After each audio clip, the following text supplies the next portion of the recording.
प्रधानमंत्री मोदी इस वक्त मन की बात कर रहे हैं, सुनिए। Additional secretary urban development mister Sakamoto. मेरे प्यारे देशवासियों, नमस्कार। इस वर्ष की गर्मी शायद ही हम भूल पाएंगे, लेकिन वर्षा की प्रतीक्षा हो रही है। आज जब मैं आपसे बात कर रहा हूं तब रमजान का पवित्र महीना प्रारंभ हो चुका है। रमजान के पवित्र महीने के आगमन पर मैं भारत और विश्व भर के लोगों को, विशेष करके मुस्लिम समुदाय को इस पवित्र महीने की हार्दिक शुभकामनाएं देता हूं। रमजान में प्रेयर, स्पिरिचुअलिटी और चैरिटी को काफी महत्व दिया जाता है। हम हिंदुस्तानी बहुत ही भाग्यवान है कि हमारे पूर्वजों ने ऐसी परंपरा निर्माण की कि आज भारत इस बात का गर्व कर सकता है, हम 125 करोड़ देशवासी इस बात का गर्व कर सकते हैं कि दुनिया के सभी संप्रदाय भारत में मौजूद हैं। ये ऐसा देश है जो ईश्वर में विश्वास करने वाले लोग भी और ईश्वर को नकारने वाले लोग भी, मूर्ति पूजा करने वाले भी और मूर्ति पूजा का विरोध करने वाले भी, हर प्रकार की विचारधारा, हर प्रकार की पूजा पद्धति, हर प्रकार की परंपरा हम लोगों ने एक साथ जीने की कला आत्मसात की है। और आखिरकार धर्म हो, संप्रदाय हो, विचारधारा हो, परंपरा हो, हमें यही संदेश देते हैं, शांति, एकता और सद्भावना का। ये रमजान का पवित्र महीना शांति, एकता और सद्भावना के इस मार्ग को आगे बढ़ने में जरूर सहायक होगा। मैं फिर एक बार सबको शुभकामनाएं देता हूं। पिछली बार जब मैं मन की बात कर रहा था तो मैंने एक शब्द प्रयोग किया था कि, और खास करके नौजवानों को कहा था, कुछ नया करें, कंफर्ट जोन से बाहर निकलिए, नए अनुभव लें। और यही तो उम्र होती है जिंदगी को इस प्रकार से जीना, थोड़ा रिस्क लेना, कठिनाइयों को न्योता देना। मुझे खुशी हो रही है कि बहुत सारे लोगों ने मुझे फीडबैक दिया। व्यक्तिगत रूप से मुझे अपनी बात बताने का उत्साह सबने दिखाया। मैं हर चीज को तो पढ़ नहीं पाया हूं, हर किसी के संदेश को सुन भी नहीं पाया हूं, इतने ढेर सारी चीजें आई हैं। लेकिन मैंने सरसरी नजर से भी जो देखा, किसी ने संगीत सीखने का प्रयास किया है, कोई नए वाद्य पर हाथ आजमा रहा है, कुछ लोग YouTube का उपयोग करते हुए नई चीजें सीखने का प्रयास कर रहे हैं, नई भाषा सीखने का प्रयास कर रहे हैं, कुछ लोग कुकिंग सीख रहे हैं, कुछ नृत्य सीख रहे हैं, कुछ ड्रामा सीख रहे हैं। कुछ लोगों ने तो लिखा है कि हम अब कविताएं लिखना शुरू की हैं। प्रकृति को जानना, जीना, समझना, उस दिशा में प्रयास कर रहे हैं। मुझे बहुत ही आनंद हुआ और मैं एक फोन कॉल तो आपको भी सुनाना चाहूंगा। दिल्ली से दीक्षा कत्याल बोल रही हूँ। मेरे पढ़ने की आदत लगभग छूट ही चुकी थी, इसलिए इन छुट्टियों में मैंने पढ़ने की ठानी। जब मैंने स्वतंत्रता संग्राम के बारे में पढ़ना शुरू किया तब मैंने अनुभव किया कि भारत को आजादी दिलाने में कितना संघर्ष करना पड़ा है, कितना बलिदान देना पड़ा है, कितने स्वतंत्रता सेनानियों ने जेलों में वर्षों बिताए। मैं भगत सिंह और इतने कम में उन्होंने जो कुछ हासिल किया उससे काफी प्रेरित हुई हूँ और इसीलिए मैं आपसे अनुरोध कर रही हूँ कि इस विषय में आप आज की पीढ़ी को कुछ संदेश दें। मुझे खुशी है कि युवा पीढ़ी हमारे इतिहास को, हमारे स्वतंत्र सेनानियों को, इस देश के लिए बलिदान लेने वाले लोगों को, उनके विषय में जानने में रुचि रख रही है। अनगिनत महापुरुष जिन्होंने जवानी जेलों में खपा दी, कई नौजवान फांसी के तख्त पर चढ़ गए, क्या कुछ नहीं झेला, और तभी तो आज हम आजाद हिंदुस्तान में सांस ले रहे हैं। एक बात हमने देखी होगी कि आजादी के आंदोलन में जिन जिन महापुरुषों ने जेलों में समय बिताया, उन्होंने लेखन का, अध्ययन का बहुत बड़ा काम किया और उनकी लेखनी ने भी भारत की आजादी को बल दिया। बहुत वर्षों पहले मैं अंडमान निकोबार गया था, सेल्यूलर जेल देखने गया था। आज वीर सावरकर जी की जन्म जयंती है। वीर सावरकर जी ने जेल में माझी जन्मठेप किताब लिखी थी। कविताएं लिखते थे, दीवारों पर लिखते थे, छोटी सी कोठरी में उनको बंद कर दिया गया था। आजादी के दीवानों ने कैसी यातनाएं झेली होगी। जब सावरकर जी की माझी जन्मठेप ये किताब मैंने पढ़ी और उसी से मुझे सेल्यूलर जेल देखने की प्रेरणा मिली थी। वहाँ एक लाइट एंड साउंड शो भी कार्यक्रम चलता है, वो बड़ा ही प्रेरक है। हिंदुस्तान का कोई राज्य ऐसा नहीं था, हिंदुस्तान की कोई भाषा बोलने वाला नहीं होगा जो आजादी के लिए काले पानी की सजा भुगतता हुआ अंडमान की जेल में, इस सेल्यूलर जेल में अपनी जवानी न खपाई हो। हर भाषा बोलने वाले, हर प्रांत के, हर पीढ़ी के लोगों ने यातनाएं झेली थी। आज वीर सावरकर जी की जन्म जयंती है। मैं देश की युवा पीढ़ी को जरूर कहूंगा कि हमें जो आज़ादी मिली है, इसको कैसी यातना लोगों ने झेली थी, कितने कष्ट झेले थे। अगर हम सेल्यूलर जेल जाकर के देखें, काला पानी क्यों कहा जाता था, जाने के बाद ही पता चलता है।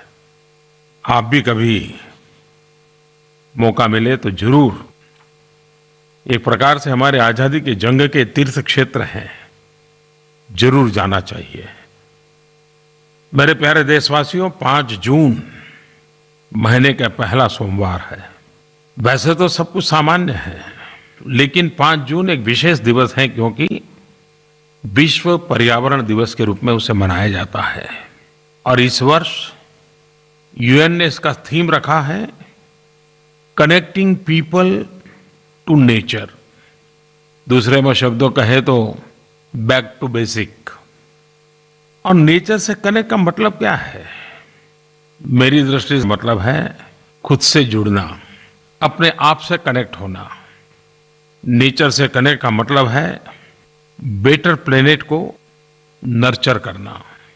और इस बात को महात्मा गांधी से ज्यादा अच्छे से कौन बता सकता है? महात्मा गांधी कई बार कहते थे, one must care about in world one will not see. अर्थात हम जो दुनिया नहीं देखेंगे, हमारा कर्तव्य है कि हम उसकी भी चिंता करें, हम उसकी भी केयर करें। और प्रकृति की एक ताकत होती है, आपने भी अनुभव किया होगा कि बहुत थक करके आए हो और एक ग्लास भर पानी अगर मुंह पे छिड़क दे तो कैसी फ्रेशनेस आ जाती है। बहुत थक करके आए हो, कमरे की खिड़कियां खोल दे, दरवाजा खोल दे, एक ताजा हवा की सांस ले ले, एक नई चेतना आती है। जिन पंच महाभूतों से शरीर बना हुआ है, जब उन पंच महाभूतों से संपर्क आता है तो अपने आप हमारे शरीर में एक नई चेतना प्रकट होती है, एक नई ऊर्जा प्रकट होती है। ये हम सब ने अनुभव किया है, लेकिन हम उसको रजिस्टर नहीं करते हैं, हम उसको एक धागे में, एक सूत्र में जोड़ते नहीं है। इसके बाद आप जरूर देखना कि आपको जब जब प्राकृतिक अवस्था से संपर्क आता होगा, आपके अंदर एक नई चेतना उभरती होगी। और इसलिए 5 जून का प्रकृति के साथ जुड़ने का वैश्विक अभियान हमारा स्वयं का भी अभियान बनना चाहिए। और पर्यावरण की रक्षा हमारे पूर्वजों ने की, उसका कुछ लाभ हमें मिल रहा है। अगर हम रक्षा करेंगे तो हमारी आने वाली पीढ़ियों को लाभ मिलेगा। वेदों में पृथ्वी और पर्यावरण को शक्ति का मूल माना गया है। हमारे वेदों में इसका वर्णन मिलता है। और अथर्ववेद तो पूरी तरह एक प्रकार से पर्यावरण का सबसे बड़ा दिशा निर्देशक ग्रंथ है और हजारों साल पहले लिखा गया है। हमारे यहाँ कहा गया है, माता भूमि ही पुत्रो अहम पृथ्वीवयाः। वेदों में कहा है, हम में जो प्योरिटी है वह हमारी पृथ्वी के कारण है। धरती हमारी माता है और हम उनके पुत्र हैं। अगर हम भगवान बुद्ध को याद करें तो एक बात जरूर उजागर होती है कि महात्मा बुद्ध का जन्म, उन्हें ज्ञान की प्राप्ति और उनका महापरिनिर्वाण तीनों पेड़ के नीचे हुआ था। हमारे देश में भी अनेक ऐसे त्योहार, अनेक ऐसी पूजा पद्धति, पढ़े लिखे लोग हो, अनपढ़ हो, शहरी हो, ग्रामीण हो, आदिवासी समाज हो, प्रकृति की पूजा, प्रकृति के प्रति प्रेम एक सहज समाज जीवन का हिस्सा है। लेकिन हमने उसे आधुनिक शब्दों में, आधुनिक तर्क उसके साथ संजोने की जरूरत है। इन दिनों मुझे राज्यों से खबरें आती रहती हैं। करीब करीब सभी राज्यों में वर्षा आते ही वृक्षारोपण का एक बहुत बड़ा अभियान चलता है। करोड़ों की तादाद में वृक्ष बोए जाते हैं। स्कूल के बच्चों को भी जोड़ा जाता है, समाज से भी संगठन जुड़ते हैं, एनजीओ जुड़ते हैं, सरकार स्वयं इनिशिएटिव लेती है। हम भी इस बार इस वर्षा ऋतु में वृक्षारोपण के इस काम को बढ़ावा दें, योगदान दें। मेरे प्यारे देशवासियों, 21 जून अब दुनिया के लिए 21 जून जाना पहचाना दिन बन गया है। विश्व योग दिवस के रूप में पूरा विश्व इसे मनाता है।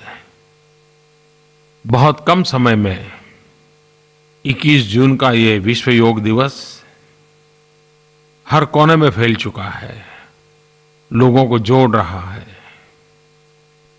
एक तरफ विश्व में बिखराव की अनेक ताकतें अपना विकृत चेहरा दिखा रही है। ऐसे समय में विश्व को भारत की बहुत बड़ी देन है। योग के द्वारा विश्व को एक सूत्र में हम जोड़ चुके हैं। जैसे योग शरीर, मन, बुद्धि और आत्मा को जोड़ता है, वैसे आज योग विश्व को भी जोड़ रहा है। आज जीवन शैली के कारण, आपाधापी के कारण, बढ़ती हुई जिम्मेवारियों के कारण तनाव से मुक्त जीवन जीना मुश्किल होता जा रहा है। और ये बात देख में आई कि छोटी छोटी आयु में भी ये स्थिति पहुंच चुकी है। अनाप शनाप दवाइयां लेते जाना और दिन गुजारते जाना। ऐसी घड़ी में तनाव मुक्त जीवन जीने के लिए योग की भूमिका अहम है। योग वेलनेस और फिटनेस दोनों की गारंटी है। योग ये सिर्फ व्यायाम नहीं है। तन से, मन से, शरीर से, विचारों से, आचार से स्वस्थता की एक अंतर यात्रा कैसे चले, उस अंतर यात्रा को अनुभव करना है तो योग के माध्यम से संभव है। अभी 2 दिन पहले ही मैंने योग दिवस को लेकर के विश्व के सभी सरकारों को, सभी नेताओं को चिट्ठी लिखी है। पिछले वर्ष मैंने योग से संबंधित कुछ स्पर्धाओं की घोषणा की है, कुछ इनामों की घोषणा की है। धीरे धीरे उस दिशा में काम आगे बढ़ेगा। मुझे एक सुझाव आया है और ये मौलिक सुझाव देने वालों का मैं अभिनंदन करता हूँ। बड़ा इंटरेस्टिंग सुझाव दिया है। उन्होंने कहा कि ये 3रा अंतर्राष्ट्रीय योग दिवस है और मुझे कहा है कि आप अपील करें कि इस बार 3रे अंतर्राष्ट्रीय योग दिवस पर एक ही परिवार की 3 पीढ़ी एक साथ योग करें। दादा दादी हो या नाना नानी हो, माता पिता हो, बेटे बेटी हो, तीनों पीढ़ी एक साथ योग करें और उसकी तस्वीर अपलोड करें। कल, आज और कल एक ऐसा सुभग संयोग होगा कि योग को एक नया आयाम मिलेगा। मैं इस सुझाव के लिए धन्यवाद करता हूं और मुझे भी लगता है कि जैसे हम लोगों ने सेल्फी विद डॉटर का अभियान चलाया था और एक बड़ा ही रोचक अनुभव आया था। ये 3 पीढ़ी की तस्वीर, योगा करती हुई तस्वीर जरूर देश और दुनिया के लिए कौतुक जगाएगी। आप जरूर नरेंद्र मोदी ऐप पर, माईगॉव पर 3 पीढ़ी जहां जहां योग करती हो, तीनों पीढ़ी के लोग एक साथ मुझे तस्वीर भेजें। कल, आज और कल की ये तस्वीर होगी जो सुहाने कल की गारंटी होगी। मैं आप सबको निमंत्रित करता हूं। अभी अंतर्राष्ट्रीय योगा दिवस के लिए करीब 3 सप्ताह हमारे पास है। आज ही प्रैक्टिस में लग जाइए। मैं 1 जून से ट्विटर पर डेली योग के संबंध में कुछ न कुछ पोस्ट करूंगा और लगातार 21 जून तक पोस्ट करता रहूंगा, आपसे शेयर करूंगा। आप भी 3 सप्ताह लगातार योग के विषय को प्रचारित करिए, प्रसारित करिए, लोगों को जोड़िए। एक प्रकार से ये प्रिवेंटिव हेल्थ केयर का आंदोलन ही है। मैं निमंत्रित करता हूं आप सबको इसमें जुड़ने के लिए। जब से आप लोगों ने मुझे प्रधान सेवक के रूप में कार्य की जिम्मेवारी दी है और लाल किले पर से मैंने जब 15 अगस्त मुझे पहली बार बोलने का अवसर मिला था, स्वच्छता के संबंध में मैंने बात कही थी, तब से लेकर के आज तक हिंदुस्तान के अलग अलग भागों में मेरा प्रवास होता है और मैंने देखा है कि कुछ लोग बारीकी से मोदी क्या करते हैं, मोदी कहाँ जाते हैं, मोदी ने क्या किया, बराबर फॉलो करते हैं। क्योंकि मुझे एक बड़ा इंटरेस्टिंग फोन कॉल आया और मैंने भी शायद इस प्रकार से चीज को सोचा नहीं था, लेकिन मैं इस बात को उन्होंने जो पकड़ा है इसके लिए मैं आभारी हूँ। ये फोन कॉल से आपको भी ध्यान में आएगा। प्रणाम मोदी जी, मैं नैना मुंबई से। मोदी जी, टीवी पर और सोशल मीडिया में आजकल मैंने हमेशा देखती हूँ आप जहाँ भी जाते हैं वहाँ के लोग साफ सफाई पर विशेष ध्यान देते हैं। मुंबई हो या सूरत, आपके आह्वान पर लोगों ने सामूहिक रूप से स्वच्छता को एक मिशन के रूप में अपनाया है। बड़े तो बड़े, बच्चों में भी स्वच्छता को लेकर जागरूकता आई है। कई बार उन्हें सड़क पर बड़ों को गंदगी फैलाते हुए टोकते हुए देखा है। काशी के घाटों से जो आपने स्वच्छता की एक मुहिम शुरू की थी, वो आपकी प्रेरणा से एक आंदोलन का रूप ले चुकी है। आपकी बात सही है कि मैं जहाँ जहाँ जाता हूँ वहाँ सरकारी मशीनरी तो सफाई का काम करती हैं, लेकिन इन दिनों समाज में भी एक सफाई का उत्सव बन जाता है। मेरे जाने के 5 दिन पहले, 7 दिन पहले, 10 दिन पहले काफ़ी मात्रा में सफाई के कार्यक्रम होते हैं। मीडिया भी उसको बड़ा प्राधान्य देता है। अभी मैं कुछ दिन पहले कच्छ गया था, गुजरात में, बहुत बड़ा सफाई अभियान चला वहाँ। मैंने भी इसको जोड़ करके नहीं देखा था, लेकिन जब ये फोन कॉल आया तो मैं भी सोचने लगा और मैंने देखा हाँ ये बात सही है।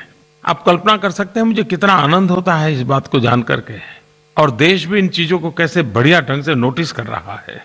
मेरे लिए इससे बढ़कर के क्या खुशी होगी कि मेरी यात्रा से भी स्वच्छता को जोड़ दिया गया है। प्रधानमंत्री के स्वागत के लिए बाकी जो तैयारियां होने की आदत होगी, लेकिन स्वच्छता प्रमुख बात होगी। ये अपने आप में स्वच्छता प्रेमी किसी को भी आनंददायक है, प्रेरक है। मैं इस स्वच्छता के काम को बल देने वाले सभी को बधाई देता हूं। किसी ने मुझे एक सुझाव दिया, वैसे वो बड़ा मजाकिया सुझाव है, मैं नहीं जानता हूं कि मैं इसको कर पाऊंगा कि नहीं कर पाऊंगा। मोदी जी, जब आप प्रवास तय करते समय जो भी प्रवास मांगे उनको कहो कि भाई अगर मुझे बुलाना है तो स्वच्छता का स्तर कैसा होगा, कितना टन कूड़ा कचरा आप मुझे भेंट करोगे, उसके आधार पर मैं अपना प्रवास तय करूं। आइडिया बहुत अच्छा है, लेकिन मुझे सोचना पड़ेगा। लेकिन ये बात सही है कि ये मोमेंट तो बनना चाहिए कि और चीजें भेंट सौगात में देने के बजाय अच्छा ही होगा कि हम भेंट सौगात में इतना टन कूड़ा कचरा सफाई करके दे देंगे। कितने लोगों को बीमार होने से हम बचाएंगे, कितना बड़ा मानवता का काम होगा। एक बात जरूर मैं कहना चाहूंगा कि ये जो कूड़ा कचरा है इसको हम वेस्ट न माने, वो वेल्थ है, एक रिसोर्स है। इसे सिर्फ गार्बेज के रूप में न देखें। एक बार इस कूड़े कचरे को भी हम वेल्थ मानना शुरू करेंगे तो वेस्ट मैनेजमेंट के कई नए नए तरीके हमारे सामने आएंगे। स्टार्टअप में जुड़े हुए नौजवान भी नए नए योजनाएं लेकर के आएंगे, नए नए इक्विपमेंट लेकर के आएंगे। भारत सरकार ने राज्य सरकारों की मदद के साथ, शहरों के जनप्रतिनिधियों की मदद के द्वारा वेस्ट मैनेजमेंट का एक बड़ा महत्वपूर्ण अभियान छेड़ना तय किया है। 5 जून विश्व पर्यावरण दिवस पर देश के करीब 4000 नगरों में सॉलिड वेस्ट, लिक्विड वेस्ट, इसको कलेक्ट करने के लिए उस प्रकार के साधन उपलब्ध होने वाले हैं। 2 प्रकार के कूड़ेदान उपलब्ध होंगे, एक ग्रीन कलर का, दूसरा ब्लू कलर का। 2 प्रकार के वेस्ट निकलते हैं, एक लिक्विड वेस्ट होता है और एक ड्राई वेस्ट होता है। अगर हम डिसिप्लिन फॉलो करें, इन 4000 नगरों में ये जो कूड़ेदान रखे जाने वाले हैं, सूखा कचरा नीले कूड़ेदान में डालें और गीला कचरा हरे कूड़ेदान में डालें। जैसे किचन का जो वेस्ट निकलता है, साग सब्जियों के छिलके हो, बचा हुआ भोजन हो, अंडे के छिलके हो, पेड़ पौधों के पत्ते आदि हो, ये सारे गीले वेस्ट है और उसको हरे कूड़ेदान में डालें। ये सारी चीजें ऐसे हैं जो खेत में काम आती हैं। अगर खेत का रंग हरा इतना याद रखोगे तो हरे कूड़ेदान में क्या डालना है वो याद रह जाएगा। और दूसरा कूड़ा कचरा ये है, जैसे रद्दी कागज है, गत्ता है, लोहा है, कांच है, कपड़ा है, प्लास्टिक है, पॉलीथीन है, टूटे हुए डिब्बे हैं, रबड़ है, धातुएं हैं, कई चीजें होगी। ये सारी चीजें एक प्रकार से सूखा कचरा है जिसको मशीन में डाल करके रिसाइकल करना पड़ता है। वैसे कभी वो उपयोग नहीं आ सकता, उसको नीले कूड़ेदान में डालना है। मुझे विश्वास है कि हम एक कल्चर डेवलप करेंगे स्वच्छता की ओर। हर बार नए कदम हमें उठाते ही जाना है, तब जाकर के हम गांधी जी जिन सपनों को देखते थे वो स्वच्छता वाला सपना हम पूरा कर पाएंगे। आज मुझे गर्व के साथ एक बात का जिक्र करना है। एक इंसान भी अगर मन में ठान ले तो कितना बड़ा जन आंदोलन खड़ा कर सकता है। स्वच्छता का काम ऐसा ही है। पिछले दिनों आपके कान पे खबर आई होगी, मुंबई में गंदा माने जाने वाला वर्सोवा बीच आज एक साफ सुथरा सुंदर वर्सोवा बीच बन गया। यह अचानक नहीं हुआ है। करीब 80-90 सप्ताह तक नागरिकों ने लगातार मेहनत करके ये वर्सोवा बीच का कायापलट कर दिया। हजारों टन कूड़ा कचरा निकाला गया और तब जाकर के आज वर्सोवा बीच साफ और सुंदर बन गया। और इसकी सारी जिम्मेवारी वर्सोवा रेसिडेंस वॉलंटियर VRV उन्होंने संभाली थी। एक सज्जन श्रीमान अफरोज शाह अक्टूबर 2015 से वे जी जान से इसमें जुट गए। धीरे धीरे ये कारवां बढ़ता चला गया, जन आंदोलन में बदल गया। और इस काम के लिए श्रीमान अफरोज शाह को United Nations Environment Programme UNEP उन्होंने बहुत बड़ा अवार्ड दिया, champions of the earth award.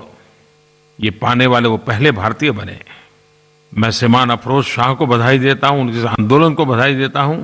और जिस प्रकार से एक लोक संग्रह की तरह उन्होंने सारे इलाके के लोगों को जोड़ा और जन आंदोलन में परिवर्तित किया, ये अपने आप में एक प्रेरक उदाहरण है।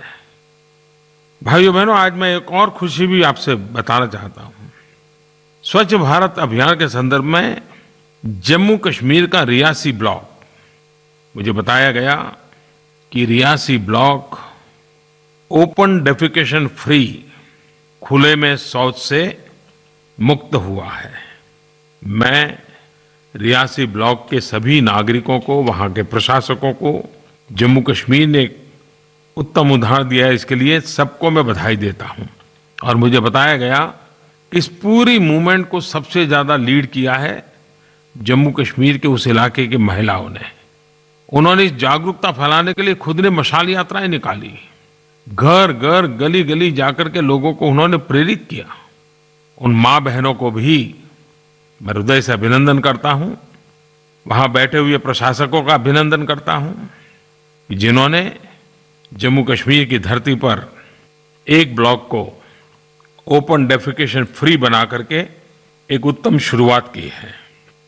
मेरे प्यारे देशवासियों, पिछले 15 दिन महीने से लगातार अखबार हो, टीवी चैनल हो, सोशल मीडिया हो, वर्तमान सरकार के 3 वर्ष का लेखा जोखा चल रहा है। 3 साल पूर्व आपने मुझे प्रधान सेवक का दायित्व दिया था। ढेर सारे सर्वे हुए हैं, ढेर सारे ओपिनियन पोल आए हैं। मैं इस सारी प्रक्रिया को बहुत ही हेल्दी साइन के रूप में देखता हूं। हर कसौटी पर इस 3 साल के कार्यकाल को कसा गया है। समाज के हर तबके के लोगों ने उसका एनालिसिस किया है और लोकतंत्र में एक उत्तम प्रक्रिया है। और मेरा स्पष्ट मानना है कि लोकतंत्र में सरकारों को जवाबदेह होना चाहिए, जनता जनार्दन को अपने काम का हिसाब देना चाहिए। मैं उन सब लोगों का धन्यवाद करता हूं जिन्होंने समय निकाल करके हमारे काम की गहराई से विवेचना की, कहीं सराहना हुई, कहीं समर्थन आया, कहीं कमियां निकाली गई। मैं इन सब बातों का बहुत महत्व समझता हूं। मैं उन लोगों को भी धन्यवाद देता हूं जिन्होंने क्रिटिकल और इम्पोर्टेंट फीडबैक दिए हैं। जो त्रुटियां होती हैं, कमियां होती हैं, वो भी जब उजागर होती हैं तो उससे भी सुधार करने का अवसर मिलता है। बात अच्छी हो, कम अच्छी हो, बुरी हो, जो भी हो, उसमें से ही सीखना है और उसी के सहारे आगे बढ़ना है। कंस्ट्रक्टिव क्रिटिसिज्म लोकतंत्र को बल देता है। एक जागरूक राष्ट्र के लिए, एक चैतन्यपूर्ण राष्ट्र के लिए ये मंथन बहुत ही आवश्यक होता है। मेरे प्यारे देशवासियों, मैं भी आपकी तरह एक सामान्य नागरिक हूं और एक सामान्य नागरिक के नाते अच्छी बुरी हर चीज का प्रभाव मुझ पर भी वैसा ही होता है जैसा किसी भी सामान्य नागरिक के मन पर होता है।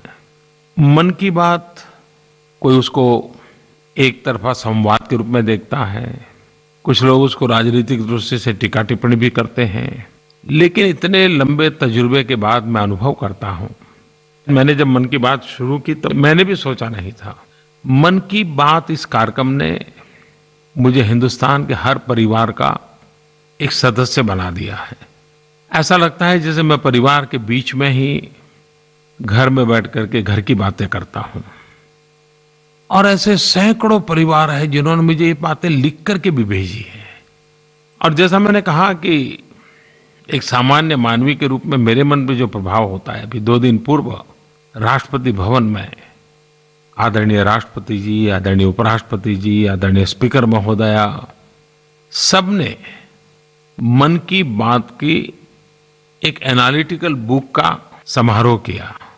एक व्यक्ति के नाते, सामान्य नागरिक के नाते ये घटना मुझे बहुत ही उत्साह बढ़ाने वाली है। मैं राष्ट्रपति जी, उपराष्ट्रपति जी का, स्पीकर महोदय का आभारी हूं कि उन्होंने समय निकाल करके इतने वरिष्ठ पद पर बैठे हुए लोगों ने मन की बात को ये अहमियत दी। एक प्रकार से अपने आप में मन की बात को एक नया आयाम दे दिया। हमारे कुछ मित्र इस मन की बात की किताब पर जब काम कर रहे थे तो मेरे से भी कभी चर्चा की थी, और कुछ समय पहले जब इसकी बात चर्चा में आई तो मैं हैरान था। अबू धाबी में रहने वाले एक आर्टिस्ट अकबर साहब के नाम से जाने जाते हैं, अकबर साहब ने सामने से प्रस्ताव रखा कि मन की बात में जो विषयों पर चर्चा हुई है वो अपनी कला के माध्यम से उसके स्केच तैयार कर करके देना चाहते हैं, और एक भी रुपया लिए बिना अपना प्यार जताने के लिए अकबर साहब ने मन की बातों को कला का रूप दे दिया। मैं अकबर साहब का आभारी हूं।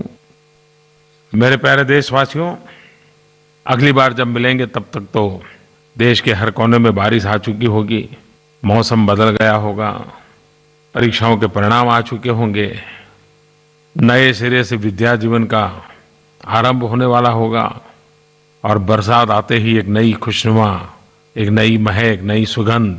आइए हम सब इस माहौल में प्रकृति के प्रति प्यार करते हुए आगे बढ़े। मेरी आप सबको बहुत बहुत शुभकामनाएं हैं। धन्यवाद। ये है एबीपी न्यूज़, आपको रखे आगे।